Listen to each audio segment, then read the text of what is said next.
আসসালামু আলাইকুম। আশা করি সবাই ভালো আছেন। আমি আজকে গরুর মাংস দিয়ে অল্প উপকরণ দিয়ে অল্প সময়ে বাঁধাকপি ভাজি গরুর মাংস দিয়ে রান্না করব। আমি প্রথমে মাংসগুলো ধুয়ে পানি ঝরিয়ে নিয়েছি। এখানে আমি ধনিয়ার গুঁড়া, জিরার গুঁড়া, হলুদের গুঁড়া, মরিচের গুঁড়া, আদা রসুন এখানে আমি সব এক চামচ করে দিয়ে আমি মাখিয়ে নেব। আধা ঘন্টার মতো আমি ম্যারিনেট করে ঢেকে রেখে দেবো। আধা ঘন্টা পর ফিরে আসবো। এখন আমি পেঁয়াজ কুচি আর কিছুটা আস্ত গরম মশলা, এখানে আমি একটা প্যান বসিয়ে নিয়েছি। প্যানটা গরম হয়ে গেলে আমি অল্প পরিমাণে তেল দিয়ে দেব।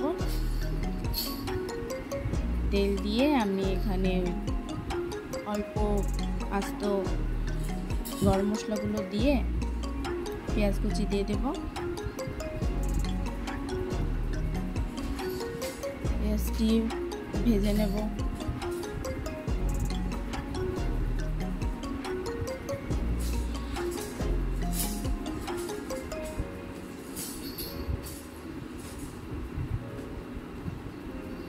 কিছুক্ষণ ভেজে নেব। ভেজে নেওয়ার পর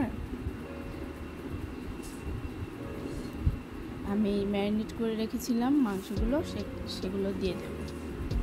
মাংসগুলো দিয়ে আমি এখানে পানি এখন ইউজ করব না, আমি এভাবেই কষাতে থাকবো তেল ওঠার আগ পর্যন্ত। আমি কিছুক্ষণ ঢেকে দেব, একটু নাড়াচাড়া করে কিছুক্ষণ ঢেকে দেবো। ওই মাংস থেকে অনেকটা পরিমাণে পানি উঠবে, সেই পানি দিয়ে আমি কষাবো।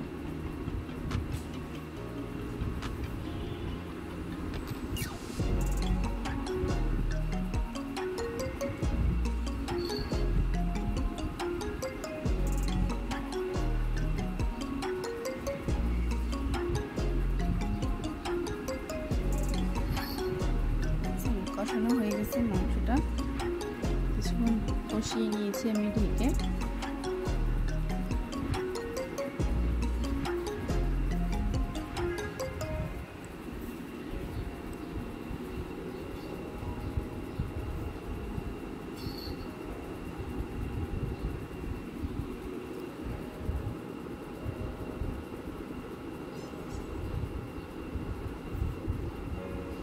এখানে অর্ধেক পরিমাণে মাংস সিদ্ধ হয়ে গেছে। আমি পানি দিয়ে দেব আরও কিছুক্ষণ সিদ্ধ হওয়ার জন্য।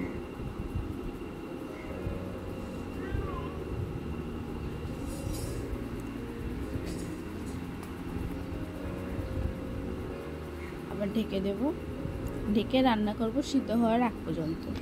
আমার মাংসটা এ পর্যায়ে আমার সিদ্ধ হয়ে গেছে। এ পর্যায়ে মাংসটা সিদ্ধ হয়ে গেছে। আমি আগে থেকে বাঁধাকপি কেটে ধুয়ে সিদ্ধ করে আর সাথে কাঁচামরিচ দিয়েছি মাঝখান থেকে ভেঙে, সেটা এখন দিয়ে রান্না করে নেব। অল্প কিছুক্ষণ ঢেকে কিছুক্ষণ রান্না করে নেব।